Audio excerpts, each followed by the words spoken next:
Good evening and welcome to tonight's Fireside Chat with Lyndon LaRouche for Thursday, March 23rd, 2023.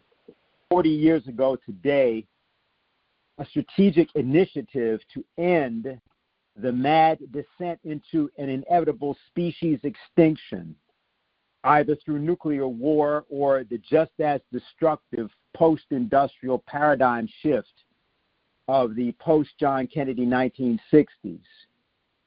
Was adopted by the United States, this initiative. This was accomplished through the work of Lyndon LaRouche, who authored that policy. The policy was called the Strategic Defense Initiative, and we're going to hear from Lyndon LaRouche as to exactly what it was that he was doing at that time. February 1982, I held a conference, a very large attended conference in Washington, D.C. It was 400 or 500 celebrities of various nations, largely military and others, U.S. government, East Bloc governments, European, Western European governments. And I presented at that time what I presented as the alternative to Kissinger's policy. The policy, this is the policy which became known as initiative. Now, the important thing is to understand what the original SDI was, contrary to the idiocy which you hear in the press today about missile defense, which you hear in the press is idiocy by people who are worse than idiots, and they don't know anything about missile defense. So what we have to do is something completely different. We do have the ability to devise systems, new kinds of physical systems, which could deal effectively with thermonuclear missiles, that is, render them effectively technologically obsolete down the line. But that was not the extent of my proposal. The proposal was that instead of having the Soviet Union and the United States engage in this crazy chicken game called SALT I and ABM, why don't we find a way out of the conflict itself? How? Because the Soviet economy, like the U.S. economy, is collapsing. The present policies of the U.S. economy, the present policies of the Soviet economy ensure a collapse of those economies, physical collapse. So why don't we change the policy? Why don't we go back to the space program of Kennedy? And let's do what we proved with Kennedy. Remember, according to the estimates which were made in the middle of the 1970s, the United States got more than a dime of additional GNP out of every penny the United States invested in the space program, the Kennedy space program.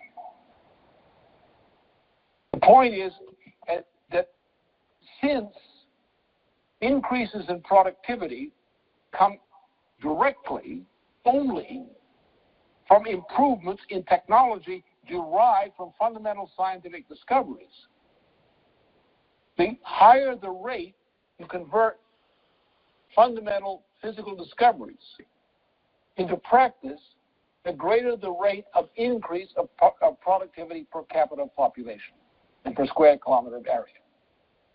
The problem of both the Soviet system and our own, though in different degrees, I said at the time, was that the United States was not generating a rate of net growth in physical productivity sufficient to maintain the economy. Therefore, we needed a program for forced draft, science-driven, technological progress with some mission, like the moon mission. But as a byproduct of that mission, such as the moon mission, we would generate spillovers in terms of technological progress by such a crash program to put the United States economy back on the plus side. Now, that idea of what the actual situation was of the United States economy at that time and the Soviet Union economy at that time is the key to understanding what we are confronting at this moment. The problem of the Soviet economy was negatively solved by the disintegration of the Soviet Union. The problem of the United States economy was never solved. And from 1966 until now, specifically, particularly from 1970-71 until now, the United States has been experiencing a negative rate of real physical growth, a rate of real physical growth decline of almost 2% per year over that period of time. This is the great secret of the problem of the bankruptcy of the United States tonight and the bankruptcy of the transatlantic financial and monetary system. Now, what Lyndon LaRouche just described is the condition that preceded the successful adoption by President Ronald Reagan of the Strategic Defense Initiative, at which point the world took a temporary step back from the precipice of destruction. And in a moment, we'll play you Reagan's section of that speech. But what's important about this is that these events are, generally speaking, not known to the American people because they've been suppressed. You can read something about the fact of these events, even on the infamous Wikipedia entry on Lyndon LaRouche, which was not written by any of us, but by others who looked at this matter. In particular, I'll reference one of these. Normally, we wouldn't reference Wikipedia, but it's useful to do it in this case. It says, former Secretary of Defense Donald Rumsfeld reported in his 2011 memoir that at a 2001 dinner in Russia with leading officials, he was told by General Yuri Baluyevsky, then the second highest ranking officer in the Russian military, that LaRouche was the brains behind the Strategic Defense Initiative. Rumsfeld stated that he believed LaRouche had no influence whatsoever on the program, and surmised that Baluyevsky must have obtained the information off the internet. In 2012, the former head of the Russian Bureau of Interpol, that's the largest police agency in the world, General Vladimir Ovchinsky, also described LaRouche as the man who proposed the SDI. What we're going to do is we're going to now play you what Ronald Reagan said at the conclusion of his speech given on March 23rd, 1983, 40 years ago. Problems of national security we must face together. My predecessors in the Oval Office have appeared before you on other occasions to describe the threat posed by Soviet power and to propose steps to address that threat. But since the advent of nuclear weapons, those steps have been increasingly directed toward deterrence of aggression through the promise of retaliation. This approach to stability through offensive threat has worked. We and our allies have succeeded in preventing nuclear war for more than 3 decades. In recent months, however, my advisors, including in particular the Joint Chiefs of Staff, have underscored the necessity to break out of a future that relies solely on offensive retaliation for our security. Over the course of these discussions, I've become more and more deeply convinced that the human spirit must be capable of rising above dealing with other nations and human beings by threatening their existence. Feeling this way, I believe we must thoroughly examine every opportunity for reducing tensions and for introducing greater stability into the strategic calculus on both sides. One of the most important contributions we can make is, of course, to lower the level of all arms, and particularly nuclear arms. We're engaged right now in several negotiations with the Soviet Union to bring about a mutual reduction of weapons. I will report to you a week from tomorrow my thoughts on that score. But let me just say I'm totally committed to this course. If the Soviet Union will join with us in our effort to achieve major arms reduction, we will have succeeded in stabilizing the nuclear balance. Nevertheless, it will still be necessary to rely on the specter of retaliation, on mutual threat. And that's a sad commentary on the human condition. Wouldn't it be better to save lives than to avenge them? Are we not capable of demonstrating our peaceful intentions by applying all our abilities and our ingenuity to achieving a truly lasting stability? I think we are. Indeed, we must. After careful consultation with my advisors, including the Joint Chiefs of Staff, I believe there is a way. Let me share with you a vision of the future which offers hope. It is that we embark on a program to counter the awesome Soviet missile threat with measures that are defensive. Let us turn to the very strengths in technology that spawned our great industrial base and that have given us the quality of life we enjoy today. What if free people could live secure in the knowledge that their security did not rest upon the threat of instant U.S. retaliation to deter a Soviet attack, that we could intercept and destroy strategic ballistic missiles before they reached our own soil or that of our allies?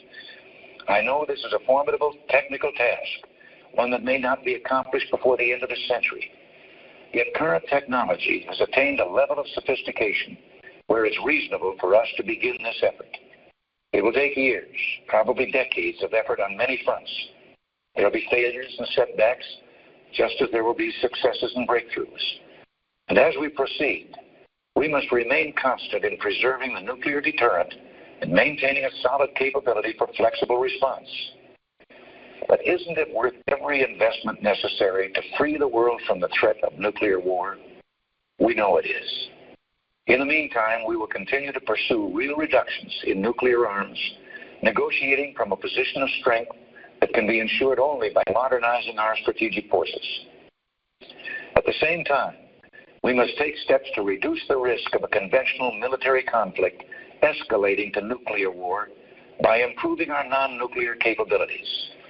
America does possess now the technologies to attain very significant improvements in the effectiveness of our conventional non-nuclear forces.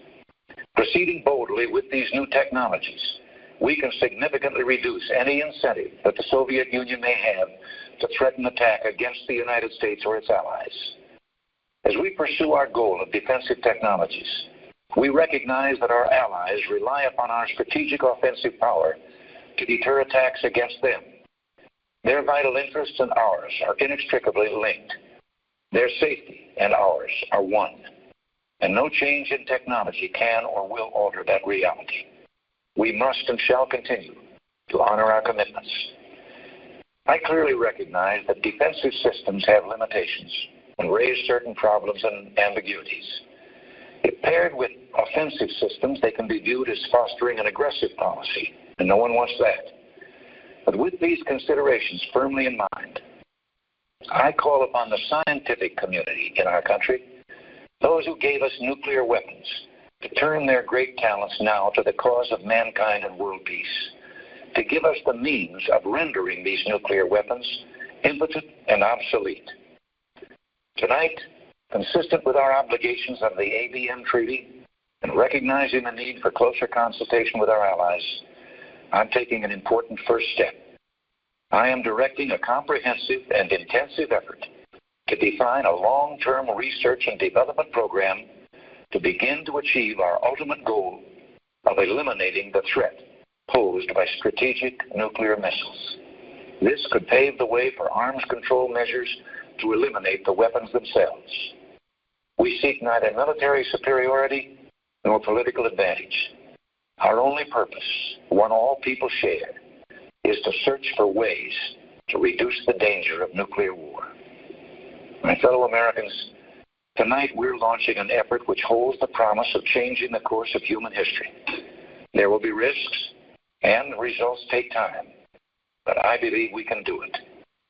As we cross this threshold, I ask for your prayers and your support. Thank you. Good night, and God bless you. Now, the policy had been negotiated as part of a back-channel discussion which Lyndon LaRouche carried out with a Soviet representative by the name of Shershnez, who was down in the Washington, D.C. area, and other interlocutors from the USSR. LaRouche's role in that 1980s back-channel policy negotiation was later denied by the same liars and war criminals that were to claim 20 years later that there were weapons of mass destruction in Iraq. We've mentioned one of them, Donald Rumsfeld. Rumsfeld became probably the most infamous of them when he claimed, at the point that he was challenged by Ray McGovern and other members of the Veterans Intelligence Professionals for Sanity, about the fact that these weapons did not exist. Rumsfeld said infamously that absence of evidence is not evidence of absence. So the thing that you want to understand about our situation tonight is that we are dealing with unfinished business in terms of the transatlantic sector.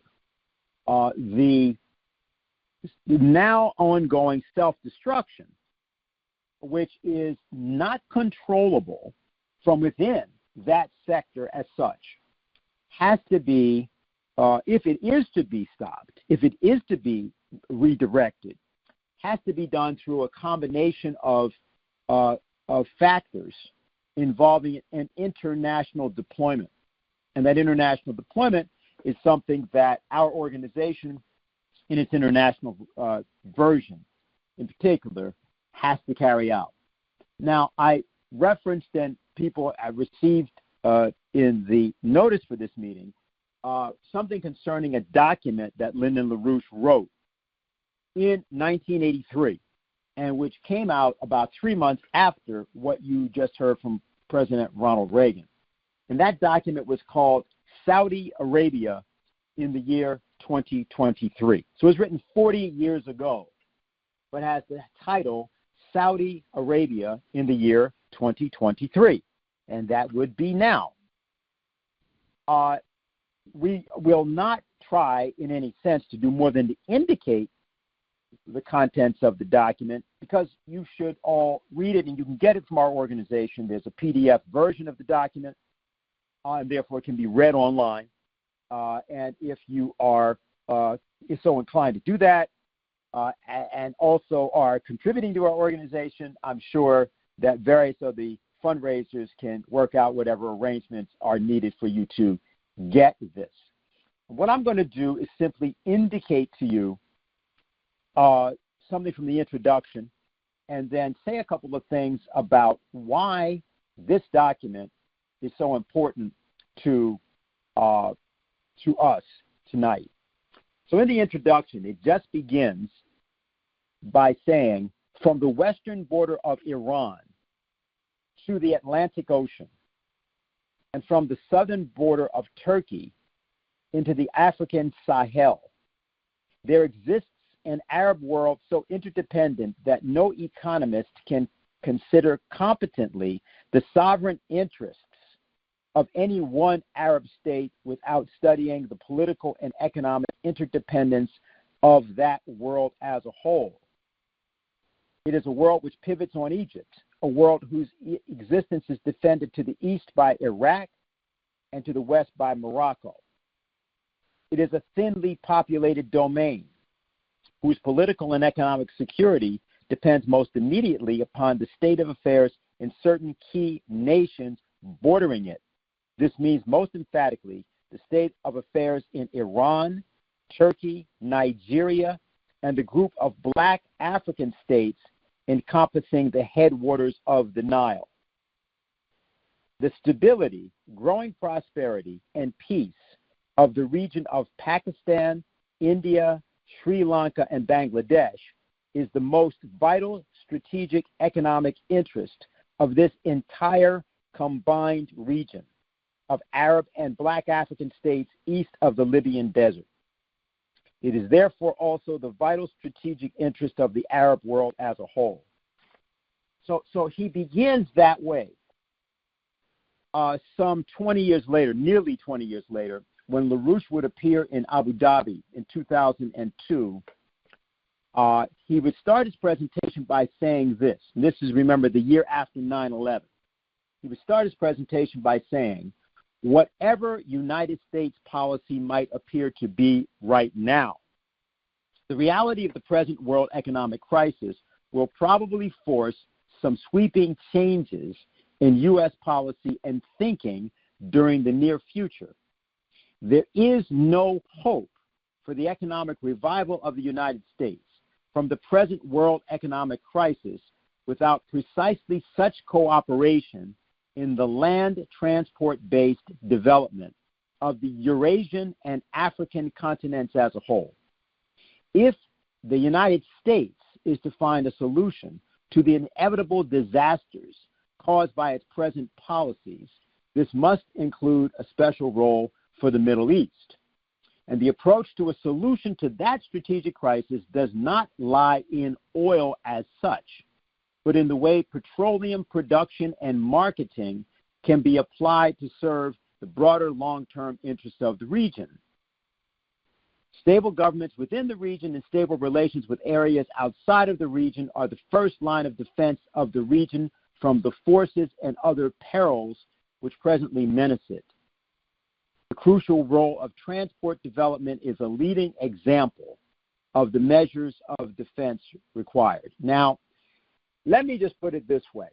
What you are hearing about concerning Saudi Arabia and Iran, what you may also have heard about concerning Saudi Arabia and Syria, which is a new development, and what you are perhaps going to hear about sometime in the near future about Syria and the Arab League, along with other initiatives, are initiatives that involve, in particular, the nations of China and Russia. But the reason that these nations are involved is because in that last disastrous fist bump tinged meeting between Biden and representatives in Saudi Arabia, what happened was that the United States essentially lost Saudi Arabia. But when we say that the United States lost it, it's simply that these policies that Lyndon LaRouche, as an American representative of the presidency, self-described and self-identified, was despised and rejected, jailed, and otherwise marginalized.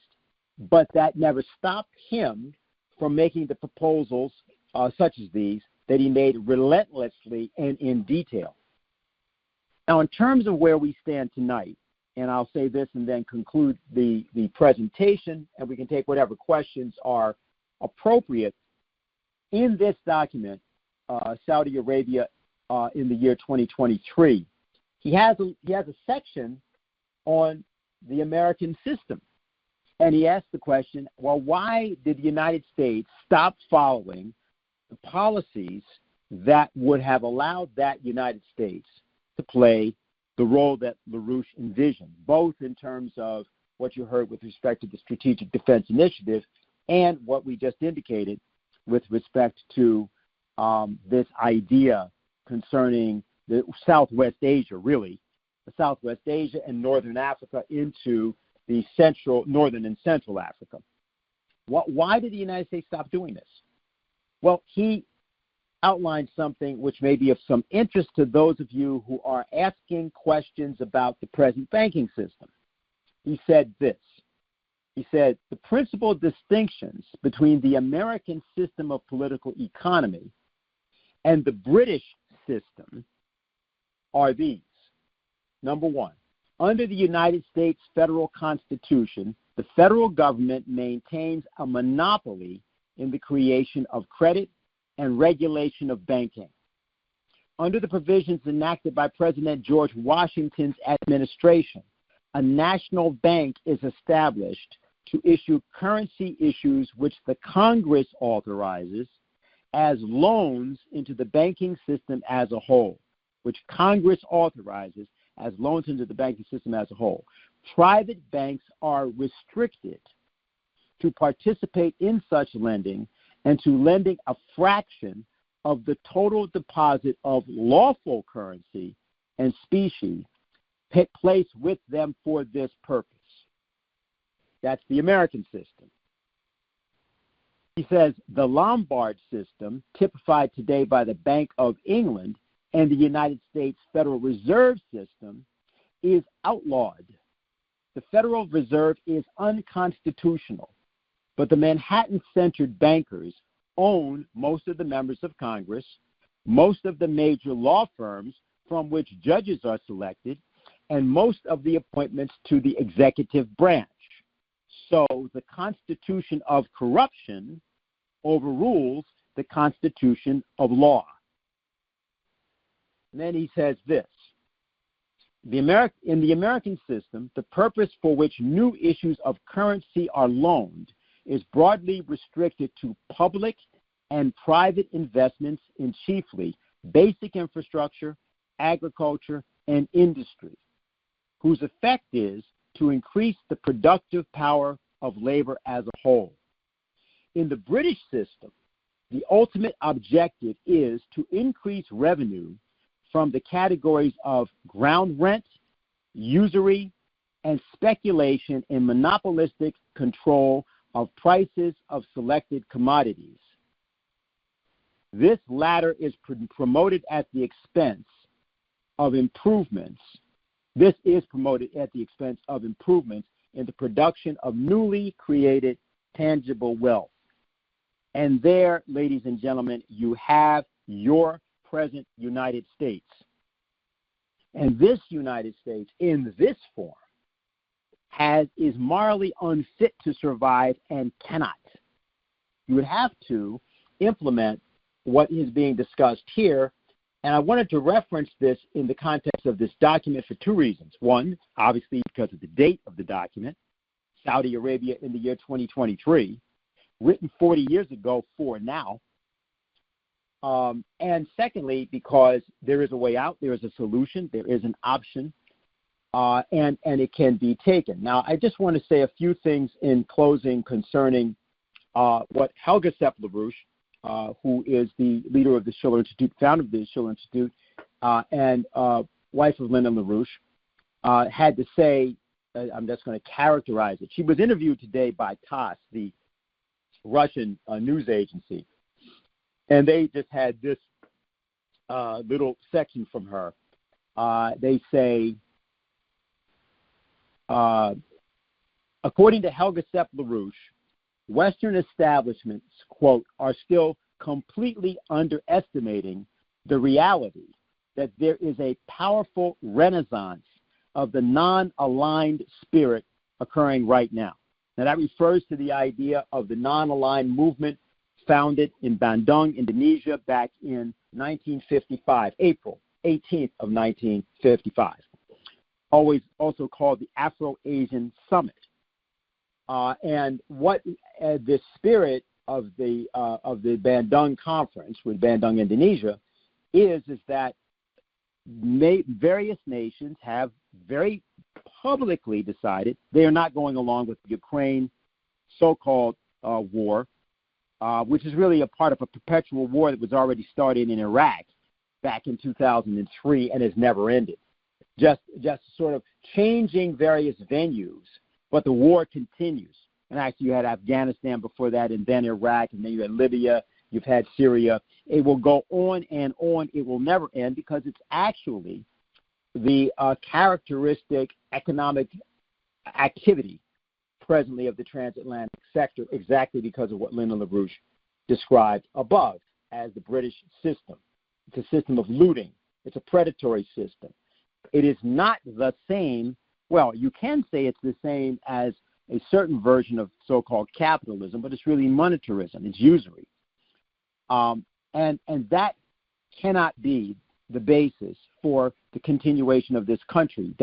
This country actually can no longer sustain the population of 350 million it has and won't. But just to get to the conclusion, what Helga's point is, and she has been campaigning for this with her 10 principles. I think people have seen those. We'll get a chance to talk about those.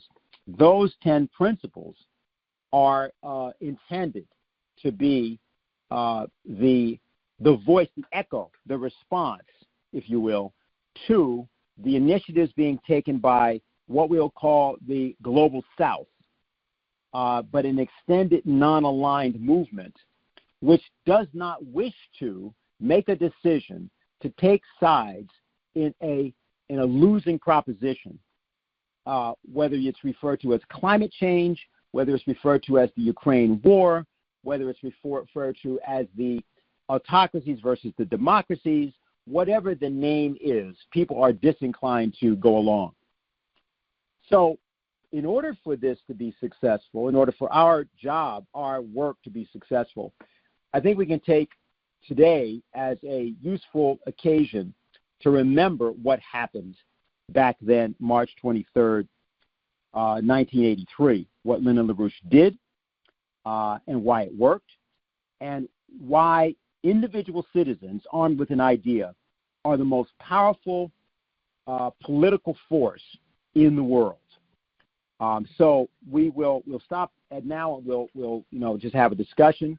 I think that's enough on this. If there are particular questions on anything that I've said, we can certainly take those questions or any remarks, I should also say, that people have, and any reports about the organizing, we'll take those up now. Let me open up the queue. Okay, so we're now available for questions, discussion, and I'll just say a couple of things otherwise about upcoming events.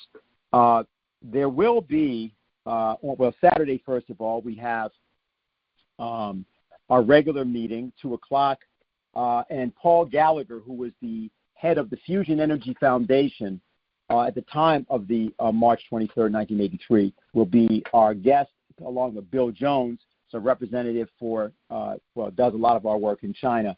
They will be having a discussion along with Harley Schlanger.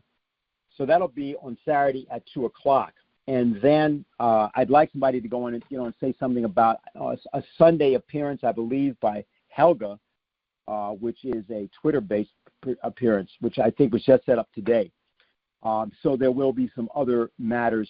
Then finally, there's a conference on April 15th by the Schiller Institute, 2-panel conference, which we will say more about in just a few minutes. I see people are getting in with questions, and I guess I should go right to that, and I'll come back to announcements. Okay. All right. Are you ready? Yes, I can. Can I be heard? Yeah, you're fine. Okay. Good evening, Dennis and everyone. This is Alvin here in New York. So you're acknowledging and reminding people and perhaps informing some of a 40-year process of Mr. LaRouche's first strong intervention on a science driver program, the effects of not following his advice and guidance to the Soviet Union and where we are today. And of course, with the threat of thermonuclear war really gnawing at us, me, of course. Now, my question is, from the financial standpoint, as it relates to the threat of war, what importance, both financially and politically, could the Glass-Steagall reenactment, beginning here in the United States, have to bring out the beginning of the end of this madness, although it does appear we're at a point now where that in and of itself would not do the job financially. You referenced Lynn spoke about the National Bank and George Washington, and of course there's Helga's 10 principles, but what particularly could Glass-Steagall do now, since there are some discussions about it from people like Maria Cantwell, who had kind of championed that a little bit, for us here to make that move and what effect that might have for world peace? Well, I think Glass-Steagall, one of the things it can do is it can put people in jail, which is not unimportant. Glass-Steagall at this point, first of all, if you're talking about an international Glass-Steagall at this point, doing it in the United States has very little importance because you've got this massive criminal enterprise of offshore banking and located, and then you also have the criminal enterprise of just uttering various forms of financial instruments, whether you're talking about in the cryptocurrency sector or you're talking about just otherwise. So there's no way that the simple implementation of Glass-Steagall in the United States could ever have the primary effect that it would be intended to have. On the other hand, even nations like China have a great interest in the United States treasuries, for example, which they have about $880 billion worth of. They don't want to see those degraded. They don't want to see them go into become toilet paper. They certainly don't want to see the Federal Reserve Bank promise that it's going to bail out every gambler that basically got lost at the casino, because then of course the treasuries become nearly worthless. So Glass-Steagall, what it would do is, and there are other measures related to the implementation of Glass-Steagall, it's a powerful political message. You would be able to separate by investment in commercial banking being separated. You'd be able to, first of all, try to secure things like unemployment, Social Security, fundamental things that would keep people alive. You will not secure the value of people's houses or things like that. That can't be done because all these things are radically overinflated. But on the other hand, what you don't want to have is a sort of arbitrary, chaotic, destruction of values. So it has to be an orderly form of bankruptcy. That's one of the reasons that while Lynn said what he said here about the Federal Reserve, what you would essentially want to do is to invoke the powers of Congress to utter credit for productive purposes, physical economic purposes, and keeping local banks functioning, for example. You got to make sure that the flow of necessary credit and necessary obligations continues. But what you're going to do is you are going to cut the hell out of every form of speculation you can find. Remember that the fundamental problem that we're dealing with here is actually the derivatives, which are not even acknowledged. They're not been acknowledged. There's over $2 quadrillion in that stuff. So there's no way to actually bail out the entire system. And remember one other thing, given that what China and Russia are doing, the fact that, for example, Russia is now going to see over the course of this year a slight surplus in its economy, despite the so-called global financial nuclear war that was waged against them last year. Great Britain and Germany are going to see deficits. And in fact, the Eurozone as a whole is going to have about a $330 or approximately $1 billion deficit. So it's true that sanctions work, except they work against Europe. So when you're looking at Glass-Steagall, the thing that I think I want to say is that if the U.S. Congress, particularly bipartisan group, Democrat and Republican, they join together and they decide that they're going to demand the reinstatement of Glass-Steagall, well, what you'll see is how deeply criminal the American banking system, as well as the transatlantic banking system, is. You start to put some people in jail for especially as that will, for example, relate to Ukraine. You want to suddenly pull the plug on Ukraine? Implement Glass-Steagall. You'll see suddenly all sorts of things that have been going on of the most corrupt nature imaginable.